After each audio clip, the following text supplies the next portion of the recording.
Hey, this is Skin Wade, and you're listening to The Step Back, a badass name podcast. Welcome into another edition of The Step Back, everybody. I'm your host, Dalton Trigg, and I'm joined as always by my DallasBasketball.com colleague and co-host, Matt Galatzan. We got a good one on deck for you guys tonight. Matt and I, we're going to start off talking about some Mavs trade scenarios, particularly involving the historically large trade exception that they got from the Harrison Barnes deal earlier this past season, if they end up with picks 2, 3, or 4 in the draft. And then Matt and I will then rank our top 10 Mavs free agency targets, assuming that they don't keep the pick. We'll do a pipe dream section, and then we'll do a more realistic top 10 there. And then we're going to have our guy Skin Wade on for a segment towards the end there. You heard him in the opening there for us. So he's going to come on. We're going to talk about adjusting to life without Dirk Nowitzki, and we're going to talk about the Mavs offseason and his expectations going into this summer. So all that and more is coming up, but as you guys know, we can't get this thing started until we let you listen to Jrue Pot. Right now, step back. I like this, TK. I like this, TK. I like that. Yeah, it's the Mavericks, all about action. Don't do no acting, no Samuel Jackson. Dirk get the ball, you know that it's magic. Post move deadly, yeah, get tragic. Look with the ball, yeah, get nasty. He'll drop 30, don't gotta ask him. Got Chris Stapps, coach at the Adam, I spaz like Dallas. I thought I'm rapping, God. If Luka shoot the ball, you know that it's cash. But my boy still living the past. Now you got my boy Chris Stapps, looking like Duncan Nash in the gap. They just want a ring, wanna fill the gap on your team head. I ain't talking hats, dang, go relax. Still at the champ, defense still coming with the cannabis flow. All right, Matt, we got a lot to talk about tonight, and like I said earlier, we plan on having Skin Wade on here in just a little bit, but before he comes on, we're going to talk about some Mavs trade scenarios, specifically when it comes to the trade exception, and if they were to get, say, pick 2, 3, or 4 in the draft, because, I mean, it's not impossible that they could trade the pick if they ended up with the number 1 pick, but I think we're both comfortable saying that they would, stay there and pick Zion Williamson. At least I hope that's what they would do. But let's say they don't. Let's say they get pick number 2, 3, or 4, and they look at some trade scenarios with the the trade exception, because if you keep the pick, it's going to eat into your cap space, and let's say they've gone through back channels and they know they're not going to get a guy like Kevin Durant or Klay Thompson or somebody like that, so they decide to use the trade exception. Matt, one guy, and I've got a list of guys here, but the top guy on my list that I would be looking at to use that trade exception and pairing with one of those picks is Jrue Holiday, because most people anticipate that Anthony Davis is going to get traded this summer, and if and when he is traded, it doesn't really make much sense, for the Pelicans to keep Jrue Holiday and his big contract, on the team anymore. They'll probably look to get younger. They'll probably, try to break up that team. Do you think pick number 2, 3, or 4, plus the trade exception would be enough to get Jrue Holiday from New Orleans? I think probably pick 2 or 3. I'm not sure how deep they would go, but I really like that idea. I mean, Jrue Holiday's great. He's a great fit next to Luka. My only concern would be, I mean, I don't actually. You know what? I don't really have too many concerns about it. I think it'd be a perfect fit. I do too.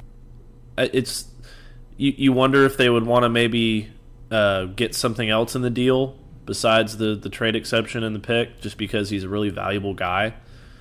But I really like that idea. I think it's great. He does things on both ends of the floor that they need. So yeah, and let me clarify what I was saying about the.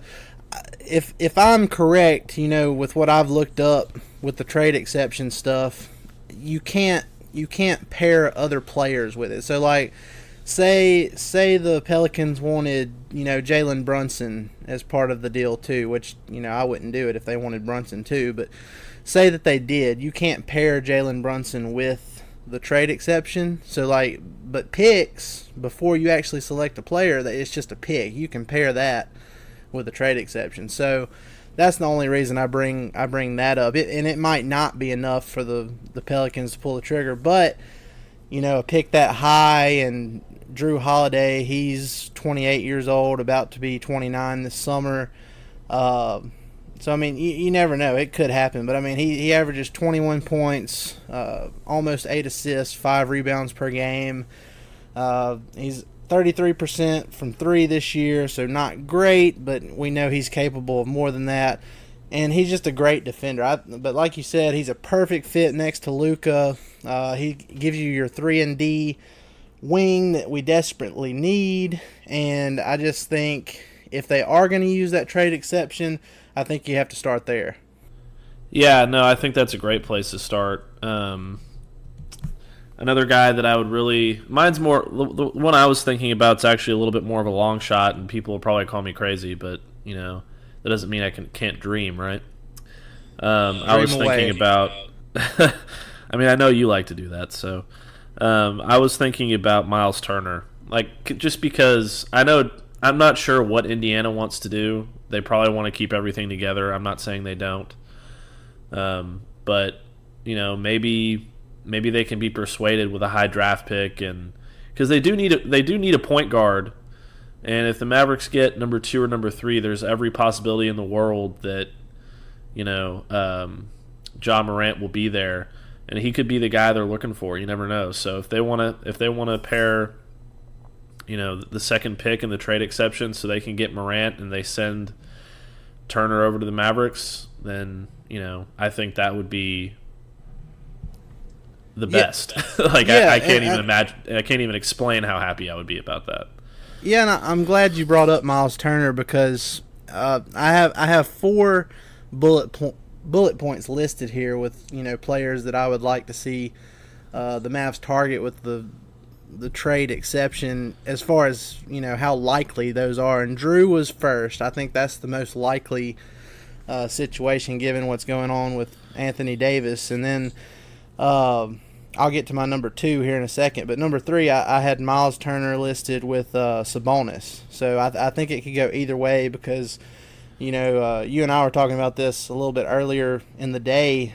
You know, eventually they're going to choose between one of those guys. And, I mean, you would assume it would be Myles Turner, but, I mean, I don't know. You just don't know what a team is thinking at a certain time. I mean, and they just gave Myles Turner that $20 million a year contract. Which I don't think is enough for him, by the way. Well, I think it's fair. I mean, he's really good, but, you know, with the way centers are valued today, especially in the playoffs, as we've seen this year, I mean, I think 20 is a good number for him. I actually think that would be good for Vucevic this summer, you know, a good solid number for him, and it wouldn't be, you know, too overboard there. But anyway, I remember it was like not even 24 hours before the Myles Turner deal broke on Twitter.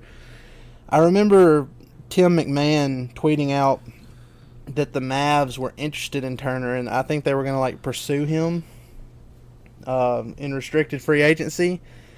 And then not too long after that, it's like, bam, he got his big deal, and that dream was very short-lived. But so not much came of that, but we do know at this point that the Mavs have interest in Myles Turner. So I could see that being a possibility. I don't know if Indiana would do it, but like you said, they do need a point guard.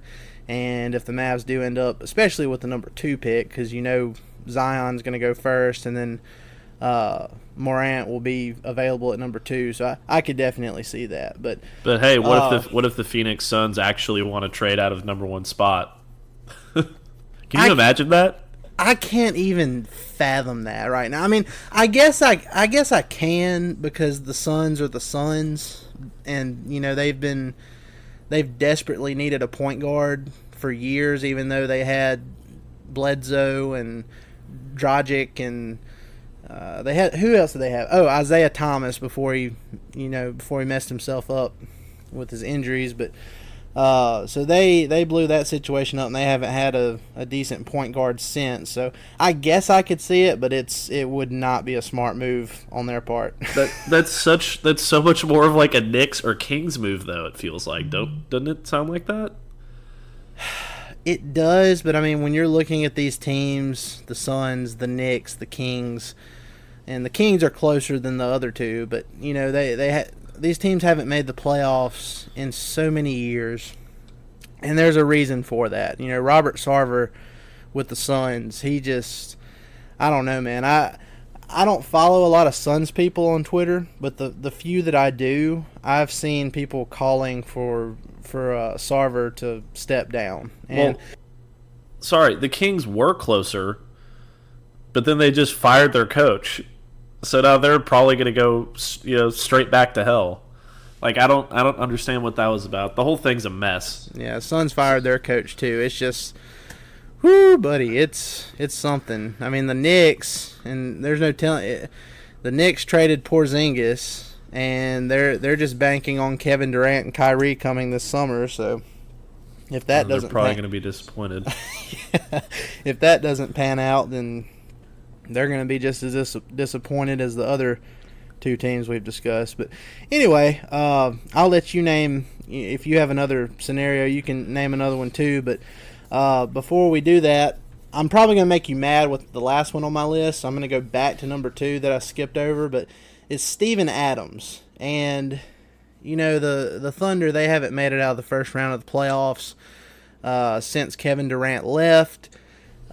Everybody knows by now, you know, they saw how the Thunder's season ended at the hands of Dame Dollar.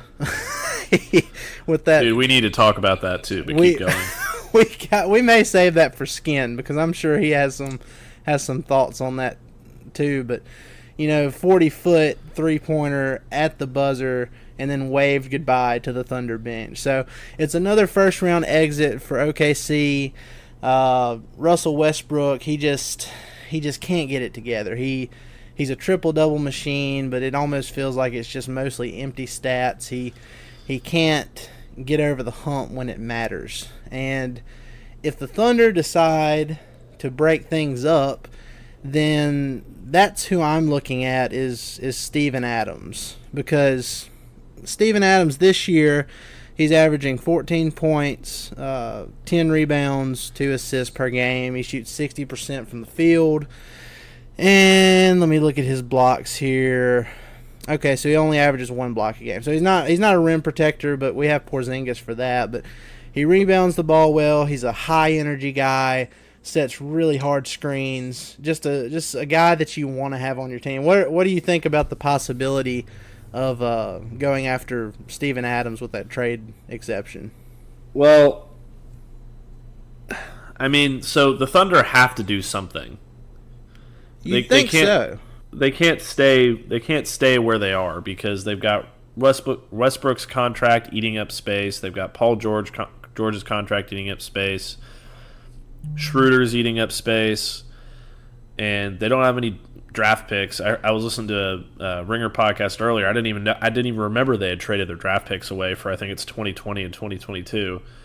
So, like, they have to do something. So I think, you know, Adams is a guy that they could make available. And it would make sense for the Mavs too, wouldn't it? It would. Yes, in theory, but he did not look great in the postseason, and he kind of seemed to be wearing down a little bit, you know, towards the end of the season, and you know he plays really hard. So I'm not going to write him off just yet because of that, but it's just I wonder if he's put so much wear and tear on his body that maybe, you know, it's finally starting to catch up to him, or maybe he just had a really tough year. I don't know, but you know, theoretically, with the things that he does and the energy that he plays with, I think that would be a fantastic fit. He's one of the most tenacious rebounders in the NBA, and that would obviously be great for the Mavericks. I mean, you remember what happened in you know, when they played the Mavericks earlier this season. He dominated them. Like he pushed everybody around. He was a beast. And I'd love to see that, you know, 75 to 80, 82 times a season. Yeah, and then it's interesting when you look at it because, you know, Adams, he makes around $24-25 million a year. That trade exception that the Mavs created with the Harrison Barnes trade, I believe it was a little over $21 million, if I'm not mistaken. I need to look that up. But, if that's the case, I'm not exactly sure how that works. If they tried to trade for Adams and just pair the trade exception with the pick. But, going back to Myles Turner for a quick second, he would fit perfectly. He's making, starting with the 2019-2020 season when that extension kicks in, he's making $18 million a year. And so that would be perfect. And so financially, and if we're just talking about merely sending a pick for a player and, the other team's deciding to blow it up, I think that's what you have to look at. But look, we'll wrap this part up, but I've got to mention this last name on my list, and I know you're going to be mad about it, but it's Draymond Green. No, dude, I can't. No, that's a bad idea. I'm not going to let you stand on a soapbox and talk about the most overrated, overpaid player in the NBA. No, hey, I'm sorry. Look. I'm not saying that's my preference. I'm just saying, you read the tea leaves a little bit. There's no tea leaves to read, Dalton. It's not. No. Stop. There is though. There is, because look, he's 29. He averages 7, 7, and 7. He's had a horrible year shooting wise, but if you look at his contract, which I'm trying to pull up right here, he's got starting next year will be the last year of his contract, and it'll be $18 million. So if you just absolutely hate, let's say you like the prospects for the second and third spot. Okay. Well, let's say you get the fourth pick and you're the Mavs. I think that would be worth sending to Golden State with that trade exception to get, at least 1 year of Draymond just to see how it goes. You think that 1 year of Draymond at, you said $18 million? Yeah, he'd be an expiring contract. So, 29-year-old shitty basketball player Draymond Green is worth the number 4 pick and the biggest trade exception in NBA history? Well, look, the trade exception doesn't mean as much. And look, I have to repeat this again.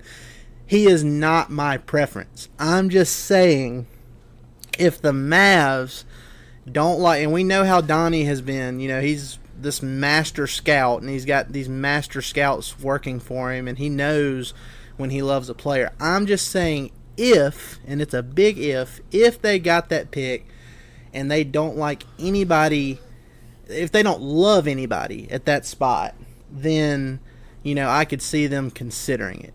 But, it's not my preference, but, Golden State, they're not going to keep this current roster together much longer.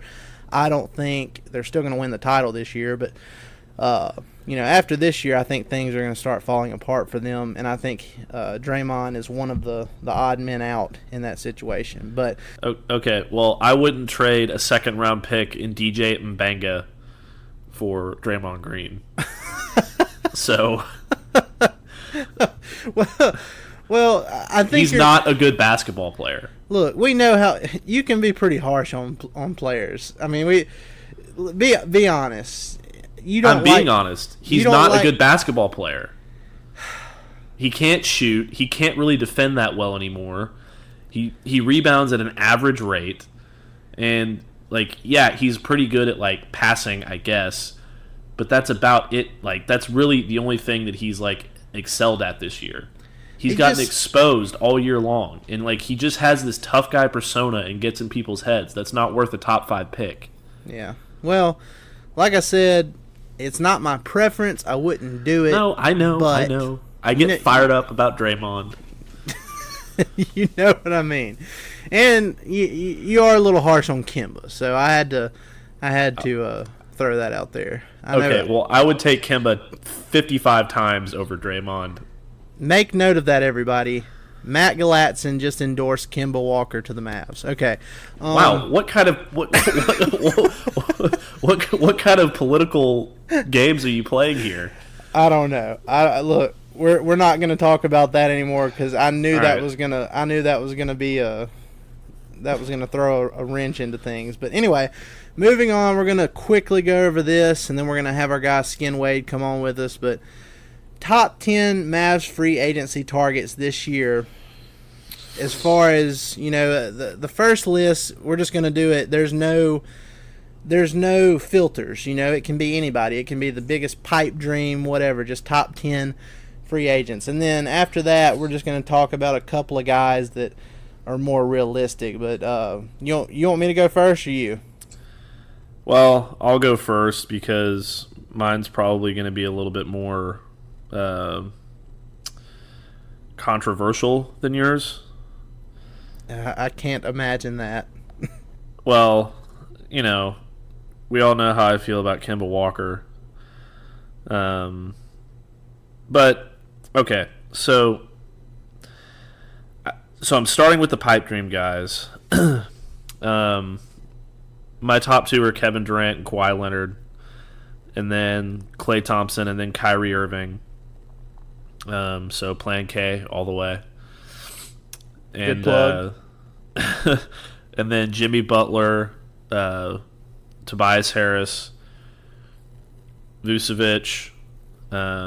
Actually, no, Tobias Harris, and then Chris Middleton, and then Vucevic, and then D'Angelo Russell and Eric Bledsoe. And then Kemba Walker would be number 11 on that list. I mean, well, you go ahead. I'll give my. Well, I don't think Kemba Walker's a good fit at all. I mean, obviously Kevin Durant's the best player in the world, so he's going to be number one. But I think you could go either way with Klay Thompson or Kawhi Leonard. I think Kawhi's the better player, obviously, but Klay is just such a sublime fit for everything that the Mavericks do.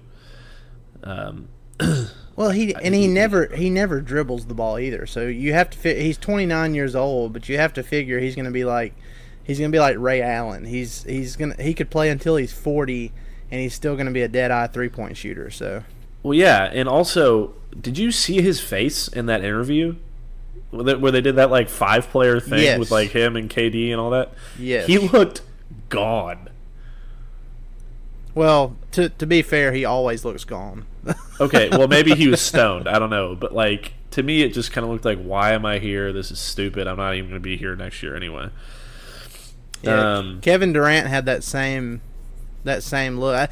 The question that was presented to those guys was, it was like, why would anybody ever want to leave this situation? It's such a perfect situation. And then that's when Klay and KD kind of gave those faces actually, this kind of sucks, dude.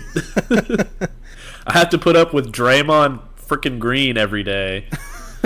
And I have to live in just get out of here. No, but then I probably rated Jimmy Butler a little bit high, but he's such a good player. I know he's a headache, but he's such a good player on both ends. But I mean, do you want me to go on to my more realistic list, or you want to list your pipe dream list first? Yeah, I'll go ahead and give mine. It's similar to yours, but in order from top to bottom, I've got Kawhi Leonard first, mainly because he's the youngest of the top three with Klay, Kevin Durant, and him. So I've got Kawhi up there first. He would just be such a perfect fit offensively, defensively. He does everything you want. He's got a personality that would just fit perfect with this Dallas team and the culture that's been built. He'd be a perfect player next to Luka, just like Klay Thompson and some of these other guys would be. But anyway, I've got Kawhi, I've got Klay Thompson, Kevin Durant, Kyrie Irving, Chris Middleton, Jimmy Butler, if it's a short deal, Kemba Walker 7th, Malcolm Brogdon 8th, Vucevic 9th, and then Bojan Bogdanovic 10th. Okay, wow, so you don't even have Tobias on your list? I don't, and that's just because I don't know. I had him I like Tobias Harris, but after talking to a few people after the last podcast, where I was thinking that he was only going to get a little over $20 million a year, there's some people out there that think he's going to get a lot more than that. And if that's the case, then I'm probably out on Tobias Harris. So I don't want it to be a Harrison Barnes situation. I think he's better than Harrison Barnes, but how much? He's loads better than Harrison Barnes, but I see where you're coming from. Yeah, I mean, from what people have told me that he's probably going to get this summer, I don't know. I'm probably out on that. But anyway, I think the most realistic players on that list that I gave, in order as far as the Mavs actually having a realistic shot at, not just pipe dream, is Kemba Walker, Jimmy Butler, Brogdon, and Vucevic. So, and I mean, obviously you've got some other second tier, third tier guys that you could throw in there, but as far as like big names, I think Kemba Walker and Jimmy Butler are the two big names to keep an eye on. I can't believe I'm going to say this, but I think I'm like more confident than you about like the guys that are more realistic. What do you mean? Well, like I have some of the names you mentioned on like my more realistic list that like I feel pretty confident they could go out and get. Well, I mean, it wouldn't shock me if they did. I think the Mavs are one of the biggest free agency dark horses this offseason. But, given the recent history, and again, I know it's not the same because we didn't have Luka, didn't have Porzingis. It's a different situation than what they've had in years past. But, I mean, if you're looking at who is probably more likely, like I could definitely see Kemba Walker leaving the Charlotte Hornets to come to the Dallas Mavericks than, say Kawhi Leonard leaving the number 1 seed or the number 2 seed Raptors in the East, or Klay Thompson leaving the defending champion Warriors. I'm looking at team situation more than anything else. Well, that's why I have Malcolm Brogdon on my more realistic list. I mean, because I don't think that they're gonna I think that Chris Middleton is gonna get a big contract, and I think he's gonna kind of get squeezed out. Should I just go through my realistic list? Yeah, go ahead. Okay, all right. So my more realistic list is Bojan Bogdanovic, Vucevic, then Brogdon, then Tobias Harris, then because I'm thinking about this as like not only who I want, but like also kind of trying to balance with I think who they have a better chance of signing. So that's why in this case, Brogdon's ahead of Harris, and then Dragic, obviously, Pat Beverly, JJ Redick, Danny Green, Jonas Valanciunas, Terrence Ross, and Al-Farouq Aminu. I like it. Look, and just for time's sake, I'm not gonna talk about all these guys, but Aminu, you mentioned last. I mean, I would absolutely love it if he fell through the cracks this summer. And obviously, you want the top plans to go through first, but if they don't, he would be a very, very good consolation prize. I would be so ready to just like kick Dorian to the curb if that happened, because he does everything better, and you know. I mean he's kind of what we all hoped that Dorian Finney-Smith could develop into, because when Aminu came to Dallas, Rick Carlisle completely revitalized his career. He helped him with his 3-point shot. That series against the Rockets in the first round, which was a brief series, but Aminu played amazing, which led to him getting a payday from Portland, and they love him there. He may not even leave Portland, I don't know, but it'd be nice to see the Chief back in Dallas. So I really like that name. I absolutely fell in love with him the last time he was in Dallas. I don't know. I think he would be really great. Well, and look, we could keep talking about this all night because I know we wrote down a lot of names here. We've thought about a couple of different trade scenarios the Mavs could potentially look into if they keep their draft pick, but we've got a long time, at least 3 more weeks to ponder all this stuff and talk more in depth about it. But Matt, we're going to take a quick break here, and then on the other side we've got Skin Wade. He's going to be talking about the Mavs adjusting to life without Dirk, and then we're going to get his expectations for this exciting offseason that awaits us. So hang with us. We'll be right back.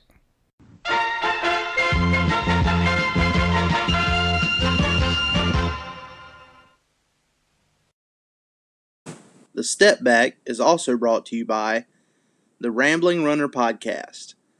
The Rambling Runner Podcast is for and about dedicated amateur runners who are inspiring their communities while also balancing running with the rest of their lives. If you love hearing about everyday people doing extraordinary things, especially in athletics, you should go check out this show. Search your favorite podcast app for The Rambling Runner Podcast and subscribe to the Rambling Runner Podcast today.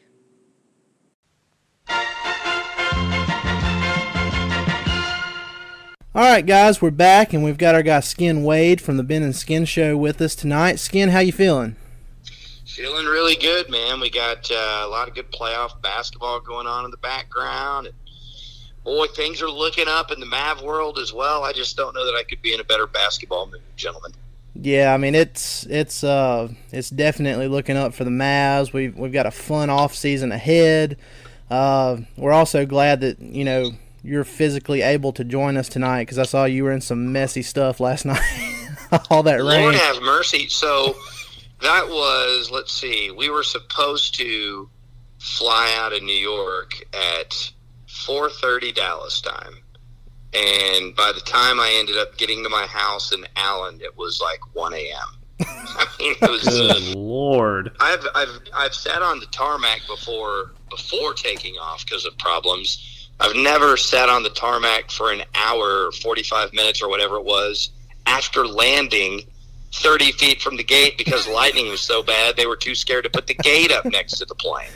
It's the damnedest thing, man. I saw you post that picture from the plane window, and it was pouring down so hard, and I was just like, man, I really hope that Skin doesn't float away here. But dude, and the plane, the wind was blowing so hard, the plane was kind of moving a little bit. It wasn't crazy, but occasionally it would move, and everybody kind of look at each other like, well, that ain't normal.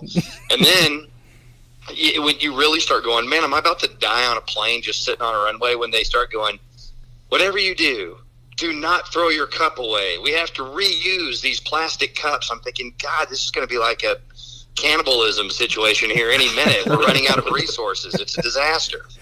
I was talking to Matt, and all of a sudden he was just like, well, I'm probably not going to be able to do the podcast tomorrow because we have like hurricane weather here in the Dallas-Fort Worth area. That was brutal.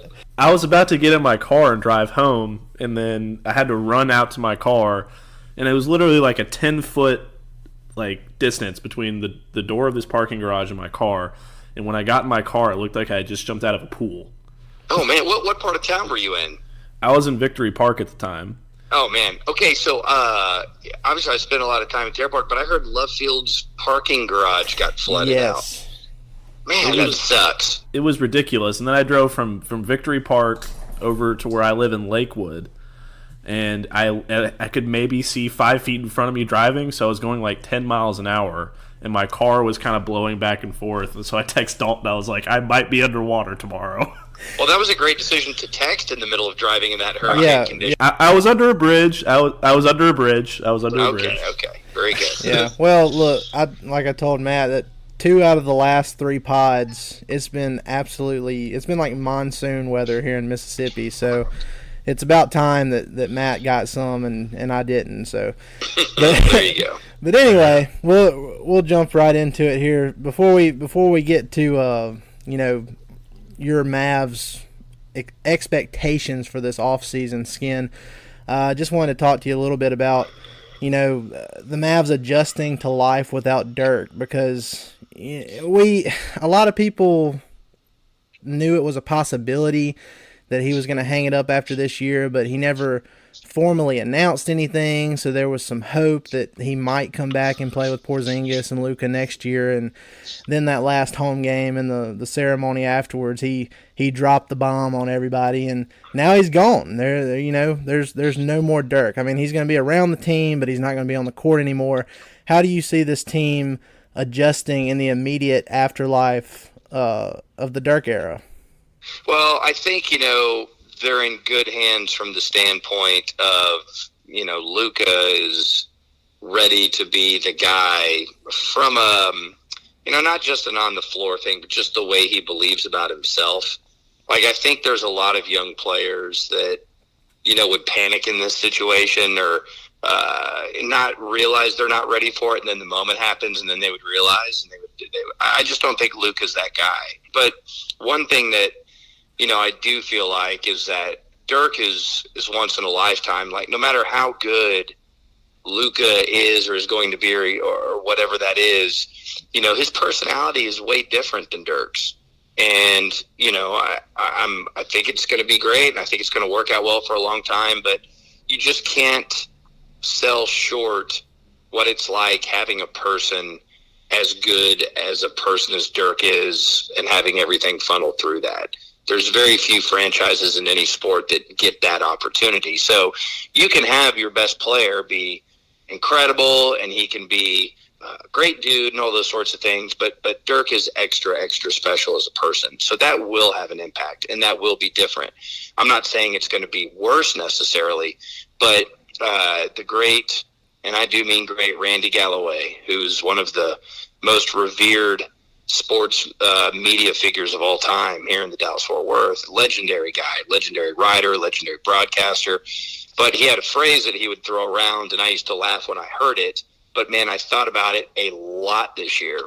And his phrase was, Dirk saves all butts. And it doesn't matter how bad a coach or a front office decision maker or a player or whatever, it doesn't matter how bad that person screws up, Dirk is going to save your ass. He just is.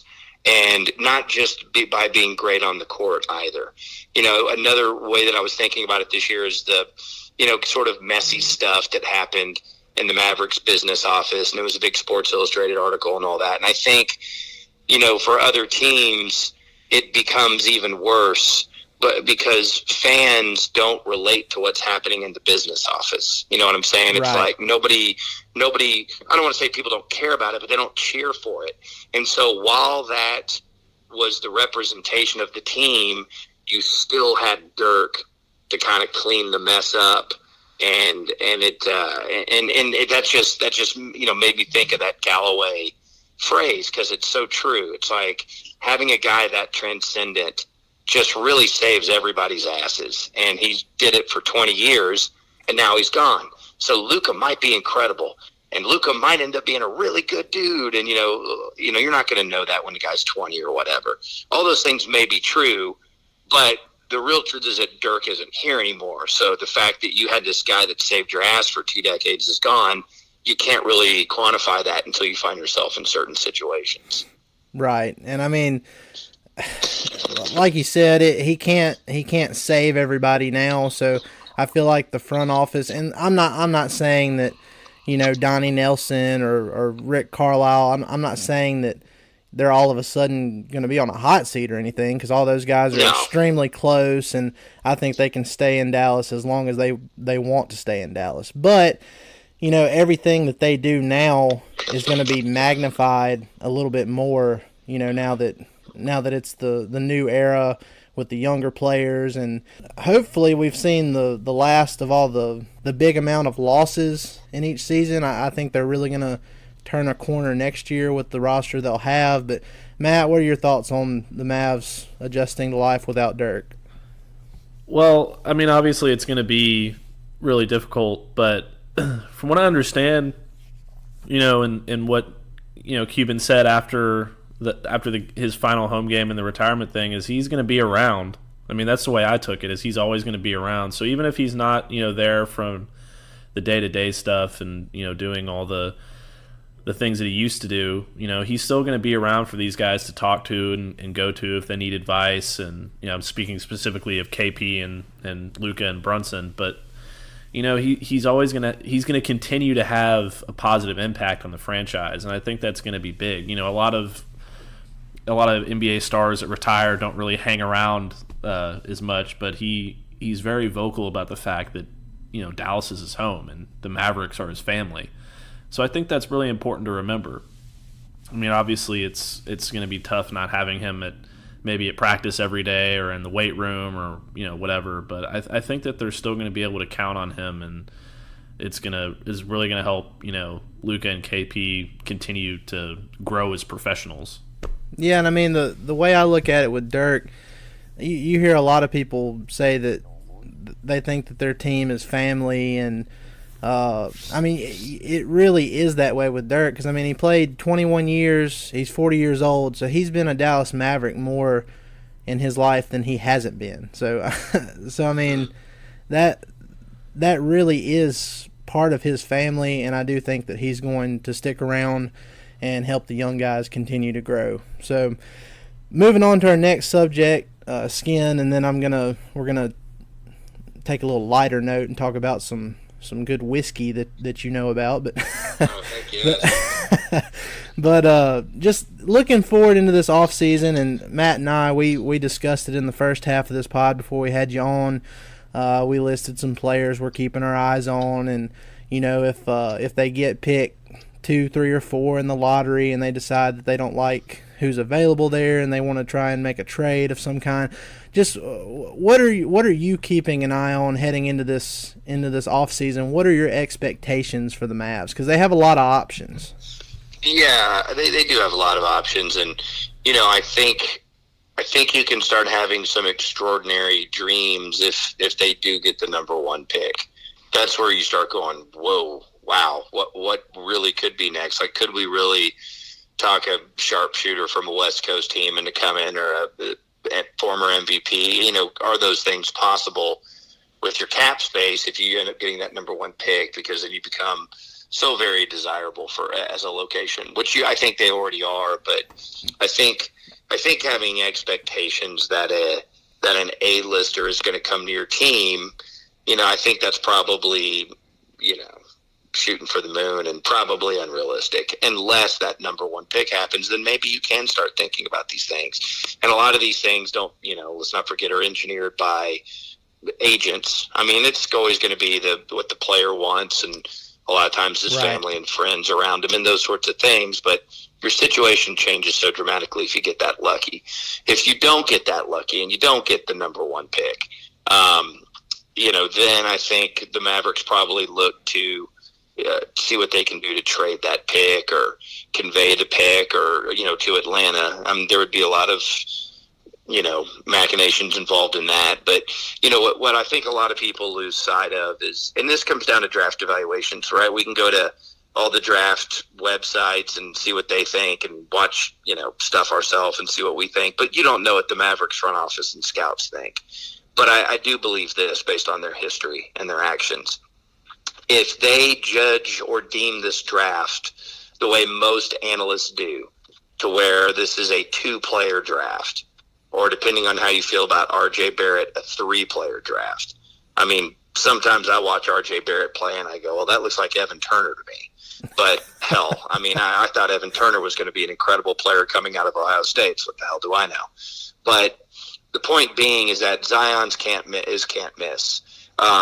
I think Ja Morant is kind of can't miss. It's hard to say that about a guy playing his position that shoots the ball the way he does, but he's just so freaking dynamic, and I think the turnovers will cut down. I think those 2 guys are pretty close to can't miss style players. Well, after that, if you're sitting there with the 3rd pick in the draft, and you're drafting a guy that in most years you think is going to be the 13th best player, you don't want to have him at a number 3 pick salary slot. That's especially if your eyes are on building your team through free agency now that you have, 2 young superstars. So if I think I got a guy that's number 13 caliber player, I don't want to pay him $6 million in his second year. That's if I think he's a $2 million player. So that's part of the thing that goes into all this talk about, well, why would they give up the third or fourth pick? Well, there's a lot that goes into it, how they're going to build the team, how they view these players, and all those kinds of things. So having said all that, I think what's most likely, unless something really miraculous happens, is I think they're able to get 2 or 3 really good players with their cap space that fit what they want to do.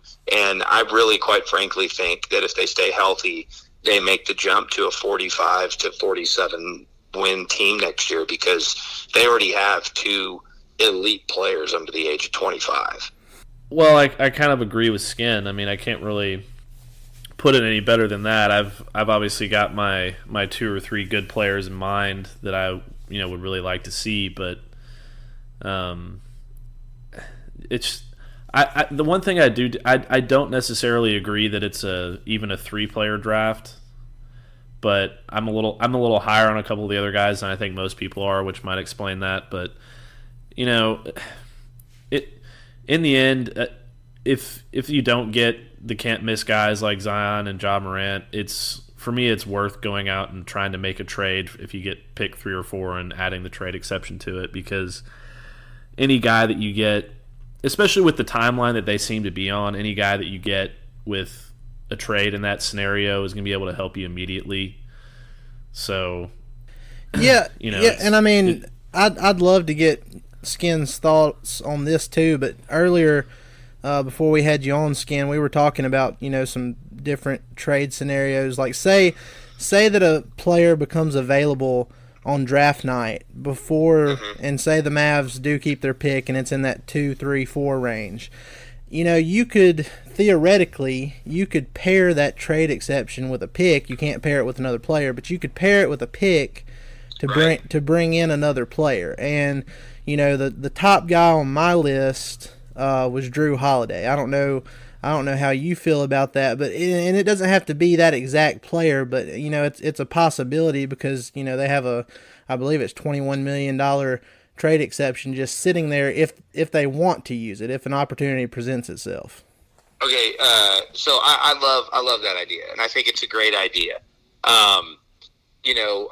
Without having salaries in front of me, my guess is that Jrue Holiday wouldn't fit in that trade exception. I'm imagining he's making more than that. But conceptually, I love the idea, right? I think it's a great idea. I think it makes a hell of a lot of sense. Also, as a player, I think Jrue Holiday is the exact kind of quote-unquote point guard to put alongside Luka Doncic, because he's shown that he easily plays off the ball. He's an excellent defensive player. He doesn't turn the ball over much. He's become a really, really consistent shooter. He can create. I mean, can create him in a lab. I think he's an ideal quote-unquote point guard to play alongside Luka. Great size, all those things. I absolutely adore that player. And I love that sort of thinking. And the Mavericks were very, very interested in him during his last free agency.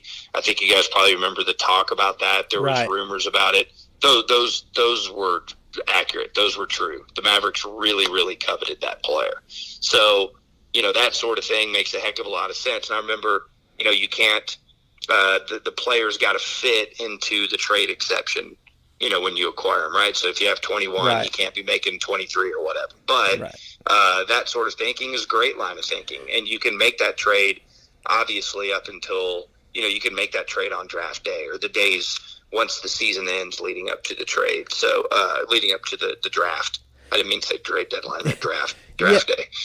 Well, that's great thinking. Absolutely. I looked it up while you were saying that. He makes $26 million a year, so I don't know. I know you can't pair the trade exception with other players like on the Mavs end. I don't know if the Pelicans could send over the. It's hard, and man, listen, I've gotten old, guys, so I got to go back and reread stuff all the time because I forget it. Especially when it comes down to collective bargaining agreement stuff. Which, let me tell you, lawyers will do the same thing. They don't just shoot from the hip. They go back and reread that stuff. But But I think the player's entire salary has to fit inside the trade exception. Whether or not you can do it within a percentage, I don't believe that to be the case, but hell, maybe I'm wrong on that.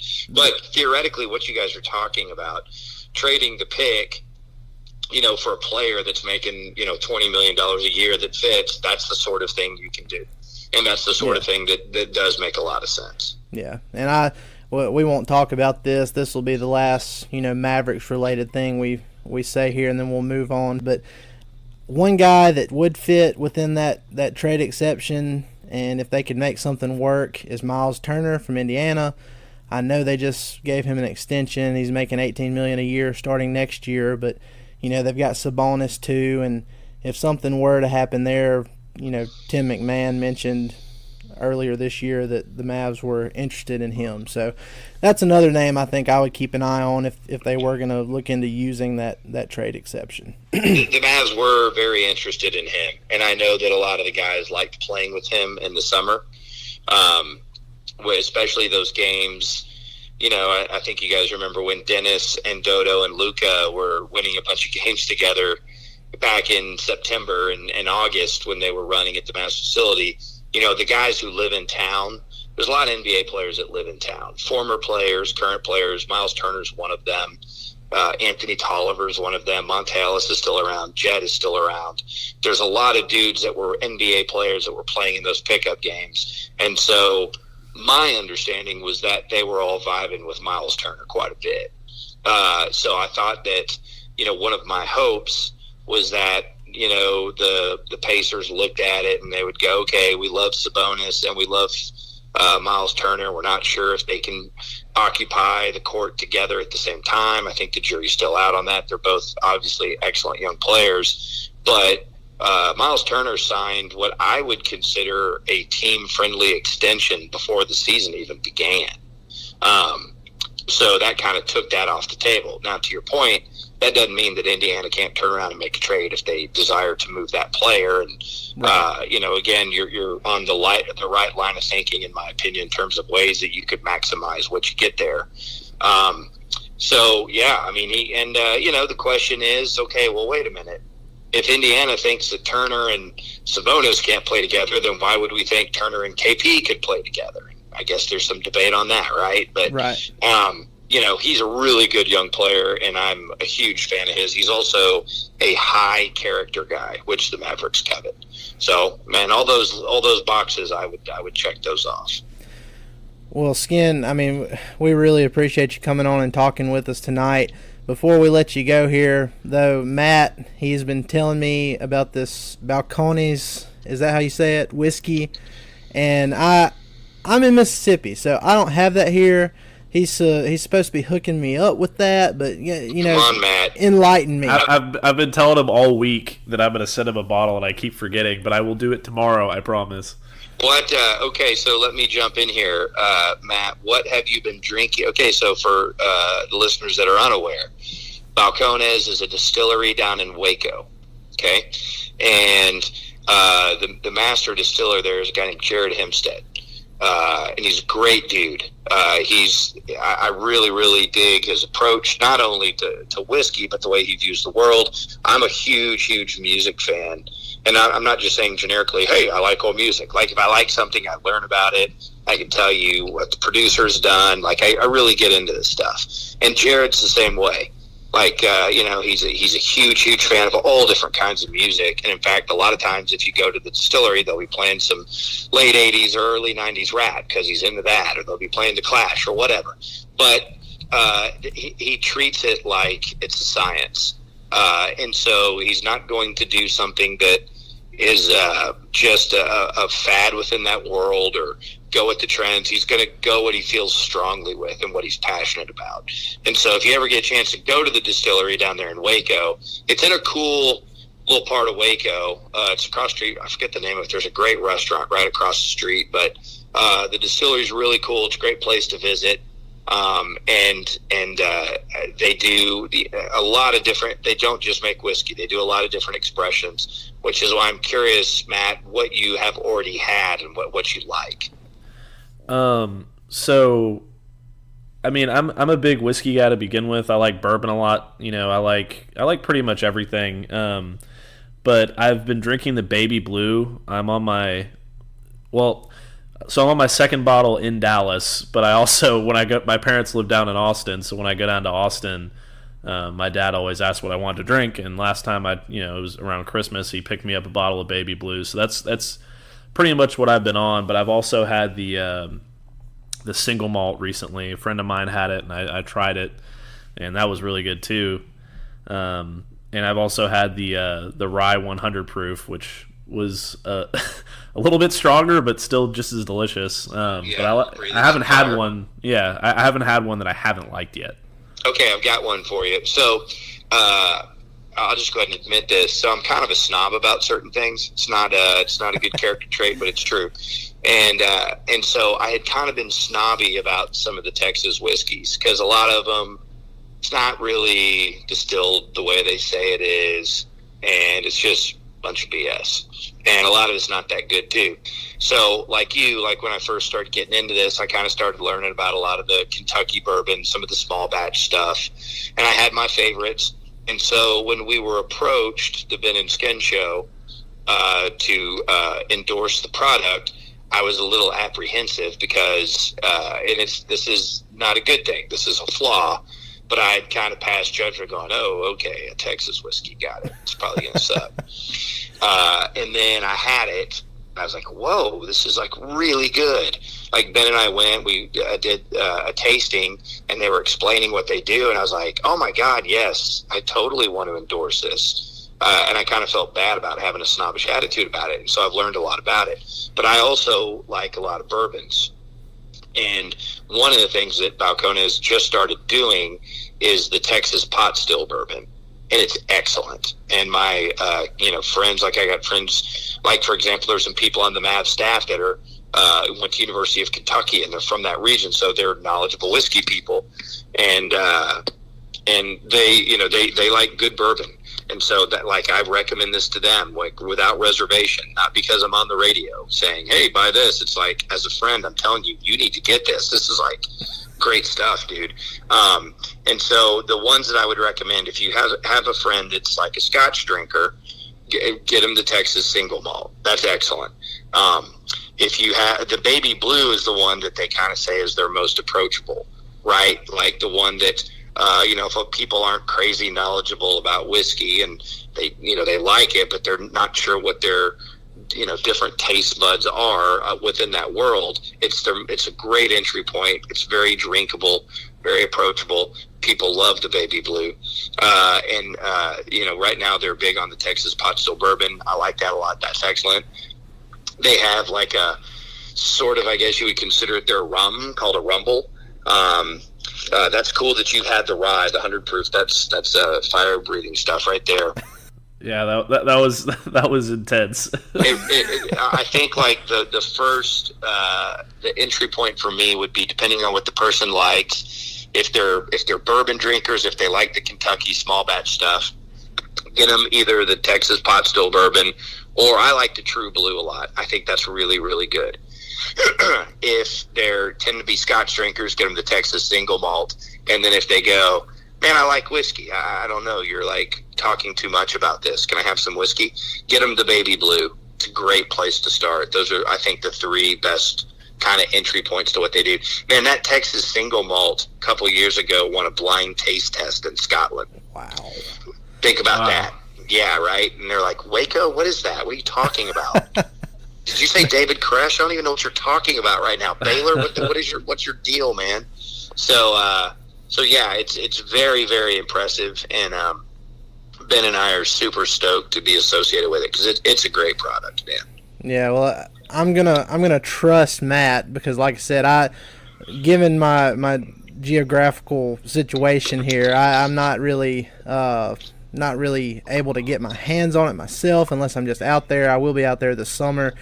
So I'm trusting Matt makes the right decision there, and I'm sure he will. But, my wife, she likes going and doing stuff like that, visiting stuff like the distilleries and all that. So we'll probably find sometime this summer to go out there and check that out. I think that would be a ton of fun.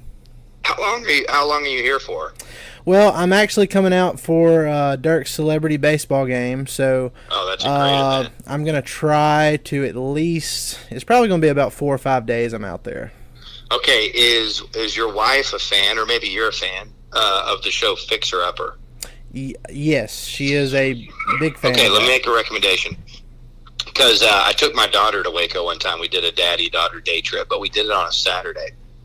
What I would recommend is go on a Tuesday or a Wednesday if you can, because weekends are hectic. And then Fixer Upper is closed on Sunday because they are religious folks, so they're not going to be open down there on a Sunday. Right.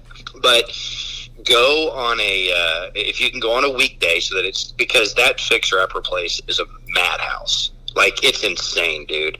But if you can, you go there, and then I'll get the name of this place for lunch. I can't remember the name of it. That's across the street from Balcones. And then I'll make sure, if you tell me when you go, I'll make sure that the Balcones people, somebody will be there to do a tour for you, since you're coming in special from Mississippi. So but don't do it on a weekday. You can go on a weekend if you're just going to go to Balcones. I wouldn't go to Fixer Upper on a weekend. Right. I'd rather be jumped and beaten.